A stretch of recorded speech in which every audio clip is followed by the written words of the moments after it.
Hey, what's up, Black Knight Nation? This is Sal Internado. We're here with the recap of Army's 33-17 win over UMass today. We're here with James. He's with As for Football. They have great coverage over at their website. Please check them out. For all you guys following Black Knight Nation, you can get us on YouTube, Twitter, Instagram, and also check our website, blackknightnation.com, for breakdowns and podcasts like these. We have a really big podcast coming up that we'll talk about later. James, thanks for coming on tonight. Really appreciate it. Hey, thanks for having me, Sal. No problem. We're back, and we just want to first off, before we break down the game, we just want to send our prayers out to Army senior cornerback Julian McDuffie. Julian had a serious leg injury during this game in the third quarter. He was taken to Keller Hospital. We hope all is okay with Julian. Julian appeared. He was with the media earlier this week and talked about his last game at Michie Stadium and what that was going to be like. And he's one of the hardest playing guys on this defense. Cedric Cunningham said it during his press conference, James. He's been playing through an injury this season, and the dude plays hard, and we just wish him the best. It's a big loss for Army, but more importantly, we hope that everything will be okay with Julian.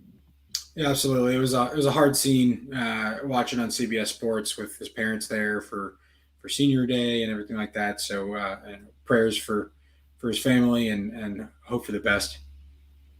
No doubt. Getting to this game, I mean, we talked about it a little bit before we came on. Going into this game, 36-point favorite Army is, right? And you figure, okay, this is a game where we're going to have a little bit of maybe this is a repeat from last week where you get up early at half and you get some younger players or inexperienced players in the second half. Maybe we get some seniors having their Mikey moment, so to speak, but it didn't get off to a great start for Army. And man, this game, like, they kept UMass in the game for it seemed like forever. And it was just it seemed like UMass played hard, but it seems like it was a lot of mental mistakes on Army's part.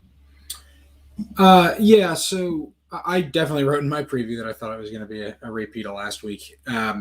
So it was surprising, to say the least, that this was the result. I don't know. There were some play calling in the first half that I thought was a little questionable. But you know what? At the end of the day, you had your starting quarterback hit with some stuff that he hadn't seen before or hadn't seen in a while. That UMass defense really reacted well, especially coming out in the second half, and they give them credit for making the adjustments that they made. They did really good things and threw a lot of different looks at Christian Anderson. And at the end of the day, Christian Anderson made the plays he had to make. He wasn't a prolific passer this game or anything like that, but when he needed to get the ball to T-Rob on a pitch, he got the ball to T-Rob. When it was when the right call was the right read was to get the dive with Buchanan for 30 yards up the middle or whatever it was. Yeah, that was key. Yeah, right. He made those reads. So I mean, yeah, it stinks we only won by 26 or 16 points or whatever it was. But at the end of the day, we responded well to adversity, and that's positive.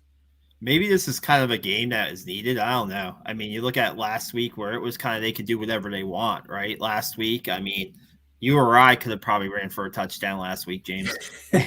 and like this week, there's a little bit of a struggle, right? There's a little bit, you think the second play of the game, I think it was Christian Anderson had that big run. You're thinking, okay, this is gonna be, deja vu again. And then there's a penalty on Army that brings the ball back, and then there's a fumbled snap by the punter, and Zach Harding's been pretty much excellent with that stuff. You think that's just natural. You don't even look. You probably go for a drink when that ball's hiked, right? You probably go for a snack at that point, and the ball's fumbled, and UMass, Army's defense only allowed a field goal there. So, there definitely was a little bit of a shock factor, similar to the opening kickoff against Ball State, where they just seemed a little rattled right off the bat, and give them credit, though, because they came back and they scored a touchdown on the next drive. They got the big run from Robinson, and then they grinded one out on the next one. So certainly responded better this time around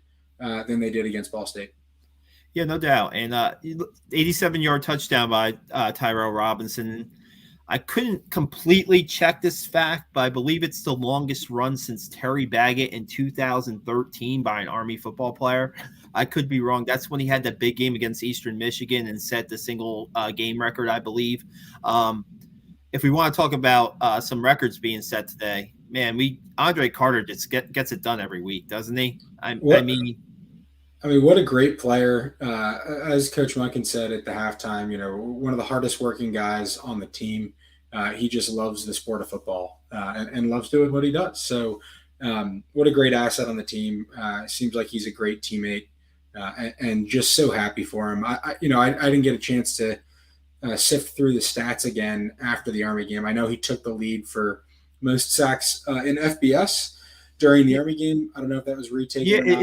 it's strange because if you're following the stats during the game, that first sack of the game for Army, they originally gave Kobina Bonsu the credit for the sack. Then it went to a half sack, and I think by the end of the game, it was all Carter's. So I think Carter ended up with 3 sacks on the day. That would put him at 13 and a half for the season. McNary's record was 11 and a half, I believe. And then coming into the game, Will Anderson, I think it was from Alabama, was at 12 and a half for the season. Now, I didn't get a chance to check Alabama's game to see if Anderson had any sacks, but Army had him as the NCAA leader after their game was over. So, he was leading the nation for a good chunk of the season in sacks, and he's a game behind Alabama too. Army's a game behind Alabama too, so he's one Yeah, less team. I think he was about 0.05 or something sacks per game down Yeah, on it. But with a 3-sack game, that's going to change pretty quickly. yeah, and he forced 2 fumbles, right? And like you corrected me on the one play where I thought Eric Smith had caused the fumble Oh and yeah. Carter returned it for a touchdown, but you said I didn't hear a whistle blow to stop the play. So I So thought, I will say there were a lot of Army fans that were very upset with the officiating in this game. There have been games this year that I've been upset with the officiating. I think the Wisconsin game was one of them.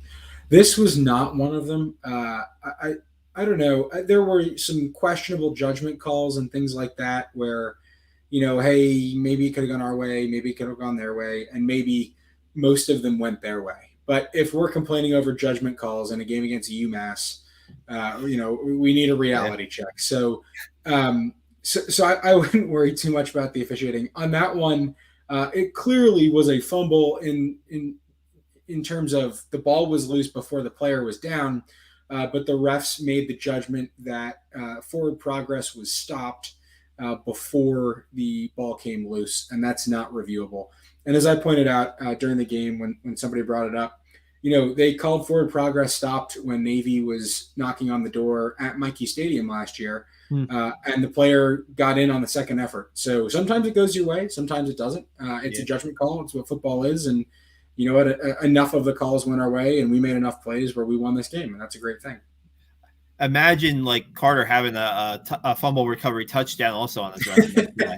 That's a career day if I've ever seen one I, for a I mean, defensive player. James, I don't know if you follow PFF college. Yeah, If he's not on the team of the week, if he's on the team of the week this week, he'll never get on the team of the week. that's a good point. I don't know anyone there, but I have a buddy with some contacts there. So if if Carter is not on the team of the week, I will ask some questions. I mean, I guess it's all about grades. It's the way they grade plays. I guess they grade every play, right? I mean, he's pretty involved in most plays today. I mean, I didn't see many. If you don't look at, it's hard to look at one player. And I know Carter, we pay a lot of attention to Andre Carter on their defense, right? But I Mhm. mean, to follow him every play, I would say he checked off a lot of the boxes today. So Yeah, and one more thing to keep in mind on the defense for today, Army drew their first holding penalty as a defense, and it wasn't even a real holding. Like there's been a holding left and right all year long, particularly on Andre Carter, and it's yeah, never been called. And then finally they call it today on something that's not holding. So I don't know what's going on, but someone from the coaching staff needs to sit down with the officials before the game and have a talk about that. that was on the running play, correct or no? Or was that on pass?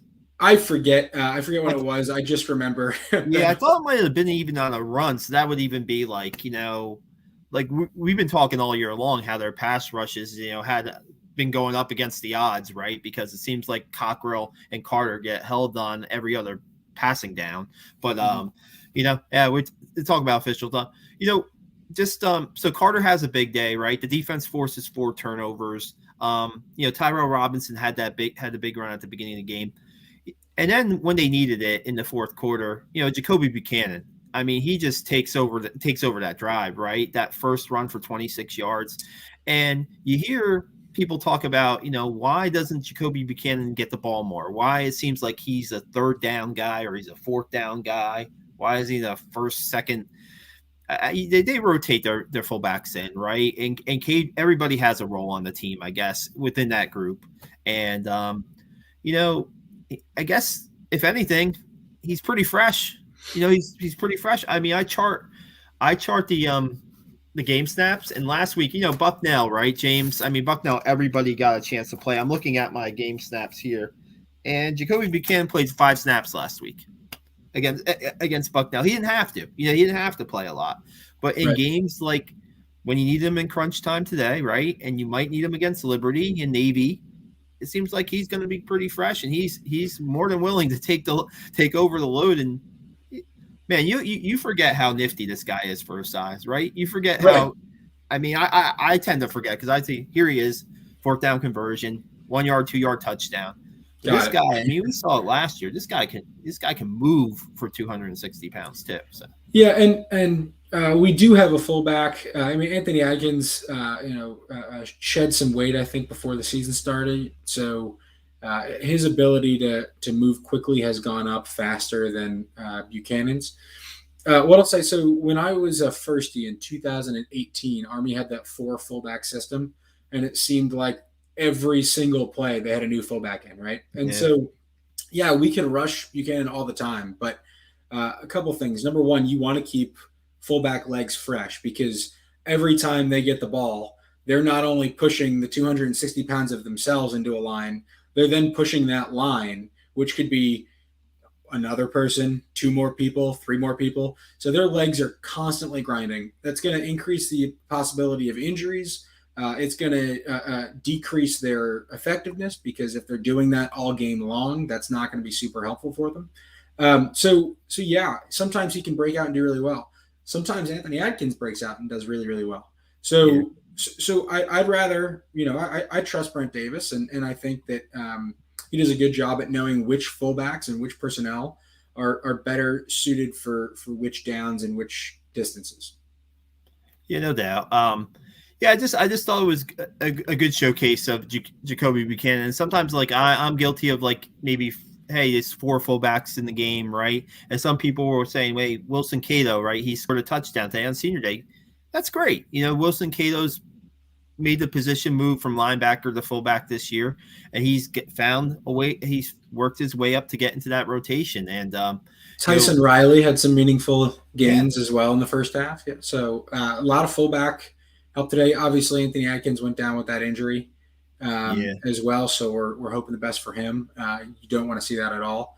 But one thing I will say, so there was that first drive aside, first scoring drive aside, where Tyrell Robertson has his long touchdown run. Army really moved the ball like a traditional Army offense on that second touchdown, right? I think they had 6 different fullback dives on that drive, and they had the one Robinson rush for I think it was 14 or 16 yeah, yards. yeah, But I mean, they were running it like mostly like a 2018 Army team where they were just plugging it up the middle. And what confused me was that after that, they decided they needed to start passing all over the place. yeah, And then all of a sudden, you're in the second half. Now you're only up by, I forget what it was, 2 or 3, 2 points. yep, And now you have to prove yourself on the ground again because you haven't proved yourself in the air. It just seemed to me like if passing isn't working right away, just go right back to the run. The run was working. We were churning our fullbacks through with no issues yeah. in that second touchdown drive. You know what I think happened too at the end of that first half, right? They're calling timeouts to get the ball back because UMass is knocking on the door, and I think that gets you into like passing mode, right? You want to put in your 2 minute offense. You know what I was surprised to today, and maybe you're saying maybe get back to the run game. I'm surprised Jabari Laws didn't play in this game. I mean, Chris, I know Christian Anderson's your starting quarterback, and I know Christian Anderson can throw the ball. He's very efficient at throwing the ball. Um, if you were gonna throw the ball at all in the second half, I know it's a third quarterback. There you go with a three quarterback system. But I mean, Jabari, when he's been in the game, has been spot on. He's completed. I know it's a small sample size. He's completed 85% of his passes this year. Yeah, 17 out of 20. the biggest thing about Jabari Laws is I figured we would have seen him on senior day, Yeah, but I guess to that point, the difference between, and I put this out earlier, the difference between being a 40% passer and a 60% passer in an Army offense very well may be three unlucky drops or yeah, three lucky catches, or I mean, so to say that somebody's a great, and I'm not implying that you're saying this, but to say that we should pass more because we have really good passing quarterbacks, yeah. No, I really think that if you start running and you want to go to the pass, it has to work right away. And if it's not going to work right away, you need to reestablish the run and get those yeah, defensive backs and safeties to beg you to pass the ball. Because if you're just passing because you think you can pass, our offensive line can't hold no. that. It's just not built that way. And so you really need to make sure that run is very well established before you start throwing, for example, 12 passes today. Yeah, and you know what? If you go with that mindset, you're going to get your quarterback hurt, right? You're going to get your quarterback hurt because we saw that blitz where a guy comes unblocked off the edge, and that's a free shot at Christian Anderson. That's a free shot. Absolutely. And remember, I would say other than Tyler on the first game of the year, all of the quarterback injuries I can remember are coming off of passing plays. The Christian Anderson one Yeah, that kept him out for 2 games or yeah. 3 games, or whatever it was, that was passing. When Tyre got hurt the second time, that was passing. Went down for a couple of plays today. I forget if that was a passing play or not.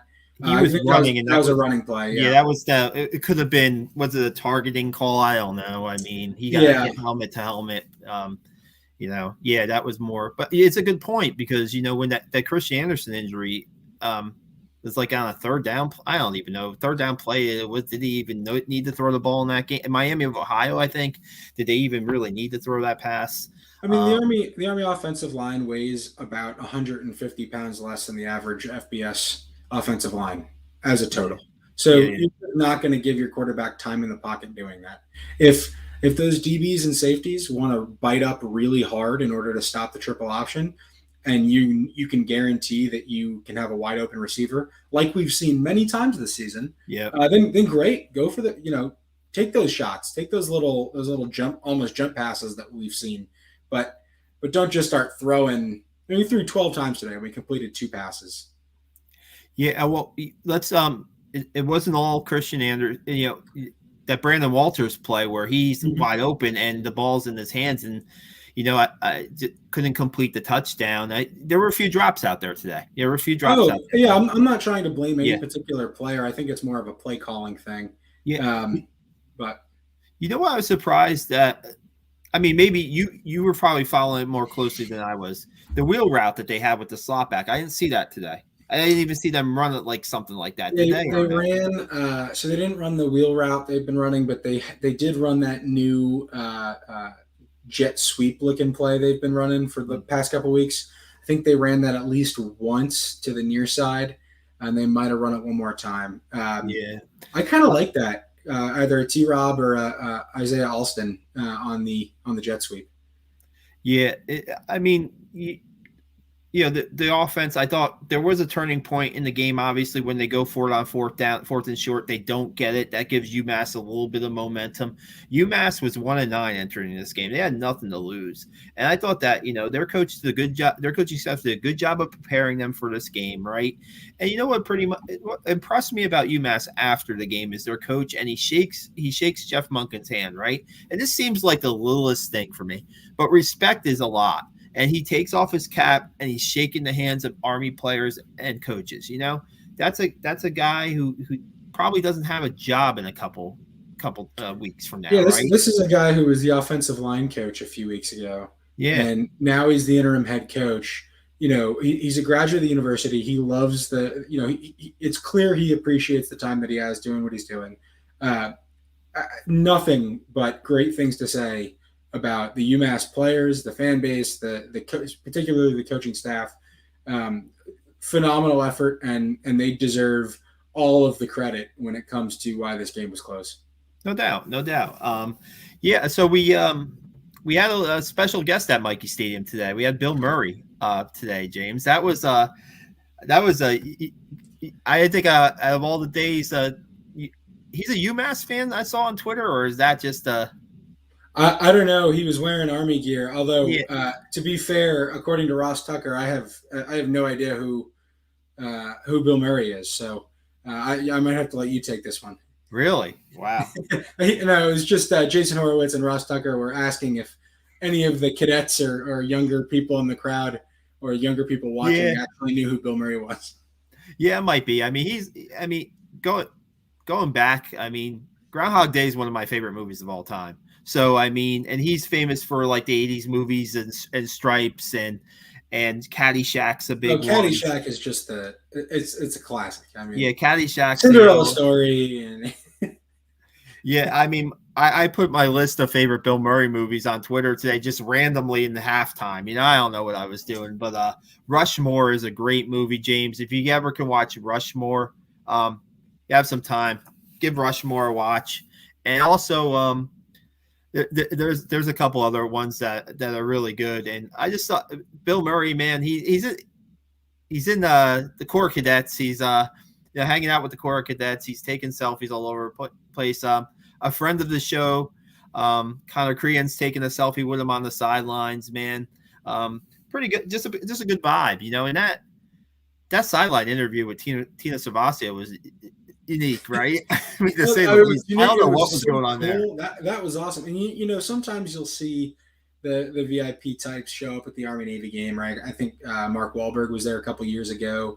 We've seen some A-list celebrities grace Philadelphia for the Army Navy game, but um, you know, one of the things, and we had Mike Buddy on the Ask Football podcast, and he said, one of the things we're trying to do here is create this relationship with New York City, and we have the East Side Stands project and all this, and we're going to have boxes from New York, New York City. One of the cool things about that is that there are all kinds of big time personalities that Yeah. either live or work all the time just down the Hudson, and so if the Army football brand continues to grow and our wonderful AD Mike Buddy continues to foster that relationship, I wouldn't think this is the last time that a big celebrity comes to Mikey. I do recall back in my beat writer days, Joe Girardi, former Yankees manager, came up for a game. He was in the press box. I remember that. It's like a Boomer Esiason was that Yes, a game. So and then and then remember he was when he got fired, or I don't know if he got fired or if he just didn't get extended with the Yankees, and he became the Phillies manager. The first year he was the Phillies manager, he was standing on a tank outside of the link getting interviewed during college game day for Army Navy. there you go. Yeah. So So Bill Murray for UMass. Let's see who's going to be at Army Navy a couple weeks from now at MetLife. Somebody they'll bring somebody out hopefully. And you know what? This program could use that visibility too, right? That social media tweets with Bill Murray are up. I've seen them all over the place tonight. And this is a team that's had a lot of success over the last 4 or 5 years, and maybe doesn't really talking to Kel Walker in a podcast a couple weeks ago during Air Force Week, they're always fighting for respect. This program, it seems like, on the national level, right? On the national level for Army. So this is maybe a way to get the name out there a little bit. 7 wins so far this year, and still 3 games to play, and those 3 games are gonna, if they can win out, James, and get to 10 wins, could we see another ranked Army team at the end of the season? There's a possibility. It's a possibility. I mean, a 10-3 Army would probably be a fringe. My guess is also receiving votes section if they have a big win in a bowl game. So we'll see. But yeah, I mean, certainly national program. I do like that whole, the fighting for respect idea. One of the best things that I've heard about Jeff Monken, right, is you have all of these coaches that are trying to win despite being a service academy. And Jeff Monken comes in with this attitude of, no, we're not going to win in spite of being Army. We're going to win because we're Army.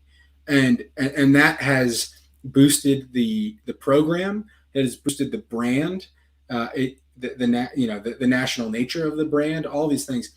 It's boosted that more than anything else. And his attitude towards that shows, and people all around the country realize that when they see Army football play. Yeah, no doubt. So this game, I mean, wasn't what we thought it was going to be, right? It made for some interesting theater in the fourth quarter. I mean, UMass gets it to a 2-point game, and Army has to buckle up a little bit. Jacoby Buchanan says they weren't sweating on the sidelines. They just knew what they had to get done, and like we said, they got the job done. The defense stepped up today. Andre Carter is now the season sack leader. He's got 3 more games, James. I mean, it's crazy to think that how many he could probably add a few more here and there. Liberty's going to throw the ball a lot next week, I imagine, right? Yep. The opportunities may not be there for the Navy game, but then they also have the bowl game. So, I mean, if he can get to 15 sacks or more, that would be just unbelievable. By the way, it's also impressive that Andre Carter has had this many sacks despite having to play Air Force and playing a UMass team that really doesn't like to pass. Like, if you look at their plays, they just like giving it to Merriweather, right? They like running it, even if it's a drawback. A quarter of the time it's a QB draw anyway. So yeah, like they just love running the ball, and he still got 3 sacks today. They threw 13 times today, James, and Army sacked them 4 times. That's interesting. Army pass rush is very good. Yeah. So I mean, we'll see. The Liberty game certainly a ripe game for him to pick up some more. Navy, I don't know, maybe he'll get 1. And then the bowl game is just kind of a shuffle. So we'll see who the opponent is and figure it out then. But yes, great year for Andre Carter. It can get even better. Yeah. Real quick, just want to touch on 2 more things. First off, I wrote in a story earlier this week. I think, especially after this game too, he's got to get some postseason consideration for an award. Andre Carter. I mean, to me, John Radigan had the season that John Radigan had his senior year, right? He was acknowledged as a 2nd-team All-American or 3rd-team All-American by, I believe, PFF. I could be wrong. It is PFF, yep. Yeah, I think Andre Carter is deserving here of some. I mean, and I'm not just saying Phil Steele all-independent first team. I'm saying a little bit better than that. I think that there's some that I would love to see him get a helmet sticker tonight on ESPN or something to that effect, just to get the name out there a little bit more. So we'll see what happens in a few weeks with that. Second of all, while we're on the subject, just real quick, bowls for Army, right? I see you're always posting the predictions of where Army might go. You follow it a lot more closely than I do. I used to really, really follow it and talk to people even involved in the bowls to see where Army might go. What are you thinking? Are you thinking it's another Texas trip? I mean, you think they're going? They would go to the Armed Forces First Responder type bowl, or what are your thoughts? So there's a couple things. So obviously we know it's the ESPN events owned and operated bowls, right? So there's only so many that are out there, and then within the ESPN bowls, some of them already have tie-ins with specific conferences, and some have what we call pool slots, where it's going to go to a group of 5 team essentially. So we're, in other words, we're bidding for a pool spot. We've gotten the eligibility to get one, but there's only about, I want to say, 6 to 8 bowls that have pool slots. The Armed Forces Bowl is one of those. Um, the Mm. the issue, Mike Buddy did say when he made this deal with ESPN, he said, "Hey, look, this isn't going to be fair if you just send our guys to Dallas every other year." And ESPN obliged. Now, ESPN could turn around and send us to Dallas every other year, Yeah. but the I think we might end up going to a different bowl this year because that conversation was had. The other consideration is you don't want to go to something like I think the Cure Bowl, which is very soon after Army Navy game, Yeah, good uh, and, point. and during exam week and that sort of thing. So I don't know if there's some consideration in there. It Mike Buddy's made it sound like he didn't have a lot of control. My hunch is my hope is the Camellia Bowl. I'd love to watch Army play on Christmas, Hmm. and it's in a cool stadium, a historic stadium. The Gasparilla Bowl would be cool. The Birmingham Yeah. Bowl would be cool. Selfishly, I'd like to see the Frisco Bowl because I could go and watch it, Well, there you go. and it would be a new bowl. But we'll see. I sort of think that it's going to be either a Dallas Bowl, so Armed Forces or Frisco, or it'll be that Gasparilla or Camellia type bowl. Another trip to Dallas. You just played Air Force, right? I mean, another one. Yeah, I mean, one of my WKDT buddies had me on for a podcast recently, and we talked about other places that you could play Air Force on a neutral site. And really, the thing is, like, it's hard. Texas just has so many grads, number one, Yeah. and number two, massive Army bases nearby. So it's easy to just go to Dallas and get a massive turnout. Like, one of the biggest attendances for small bowls that year was the bowl. I forget. I think it was the First Responders Bowl that year against North Texas. Hmm. Like, it's down Yeah. the road from Denton, and there were still more Army fans in the crowd than there were North Texas fans. So Yeah. like you just know Army's going to show up in Dallas, and so that's the attraction there. The downside is, you don't want to go to the same city every year. I tell you one place they won't be going, I don't think, and I wouldn't mind a matchup, to be honest with you, even though it's going to be the opener next year, is the Myrtle Beach Bowl. To me, just knowing that area a little bit in Brooks Stadium, I think that Brooks Stadium is only about 20,000 fans, right? And to me, not I don't think it's that large of an Army fan base in the Myrtle Beach areas. So even though I think I'll wait till September of 2022 to see the Army Coastal Carolina matchup, I'd rather do that and see if they can go to like a Gasparilla or something different. Last year was great. Liberty Bowl was great. That was perfect considering the situation, right, that they were in, where they didn't really have a place to go. And then Liberty Bowl turns up, and it turns up that Bob Castle, the former Soup, was involved in trying to get that ball rolling. That By we the found way, out in the podcast. Yeah, we found out on the podcast with him that he was involved with that. So we'll see. I mean, we know that they're going to have another game after Navy, and we know that hopefully they'll get a competitive opponent too. I mean, you see the names out there, and everybody says, "Well, that doesn't excite me. That doesn't excite me." But last year kind of popped up out of nowhere. So why can't maybe a Power 5 team maybe could be the opponent? You just never know with this stuff. And man, if Mike Buddy is doesn't have too much answers for that, we'll see what happens. We'll see what happens. But they win their third straight at Mikey Stadium today on Senior Day. 27 seniors are honored. And James, before we go, this will be the last one. This senior class, if we could just acknowledge the senior class real quick. I mean, I looked up and down in this class when I was watching a video where they had they announced all the seniors and they had their parents and stuff. Just about everybody in this senior class is being a contributor. Some of them are starters. Some of them are guys who maybe have started in the past and or played significant roles. I was thinking of a guy like Sean Eckert. He's a senior wide receiver, right? He started the season as the Army starting wide receiver, and he got hurt, I believe, against Western Kentucky in game 2. I mean, that's a guy who worked so hard just to get into that starting lineup, and his senior season was cut a little short. But just to have that day at Mikey Stadium for his parents to be there, or his family to be there and honored, this is a pretty. I know they had that rough patch season in 2019, but 23-3 for the senior class at Mikey Stadium is nothing to sneeze at. And this will be a class that will be remembered for. I mean, you look at the talent on this team. A lot of these guys, a handful of these guys have a chance to play at the next level. And when you talk about the Nolan Cockrells, the Eric Smiths, the Cedric Cunninghams on defense, we can go through everybody. The Noah Knapps, the Dean Powells, Christian Andersons. This has been a class that the senior class is definitely is up there for them. Yeah, and the thing I'll say about the senior class is,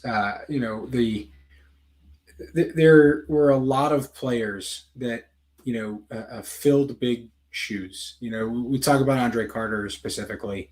You have Cole Christensen, and then you have John Radigan, and you're like, well, who could possibly live up to those two names? And now you have the nation's leading sack leader. So, just their ability to I don't care who came before me. I'm going to do the best that I'm going to do. And it shows. And that's why I think, you have so many that have just played massive roles at one point or another. Everybody's contributed because they've all had that mentality.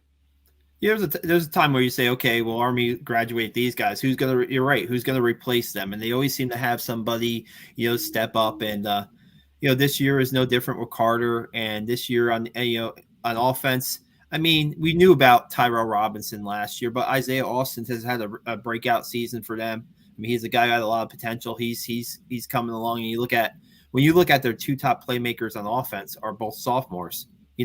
So I mean, there's certainly a lot to look forward to at Army in the future. But this year they still have 3 games left, and after a 33-17 win over UMass, they're 7-3 now, and Liberty's going to be, even though Liberty lost to Louisiana today, it was 42-14. Liberty lost to Louisiana, 22nd ranked team in the country. That's still going to be a challenge. That's a totally different challenge than UMass. It's on the road. It's a good quarterback. It's good offense, and we'll see what this team is made of next Saturday, right? I mean, it's going to be another challenge, another measuring stick for them, so to speak.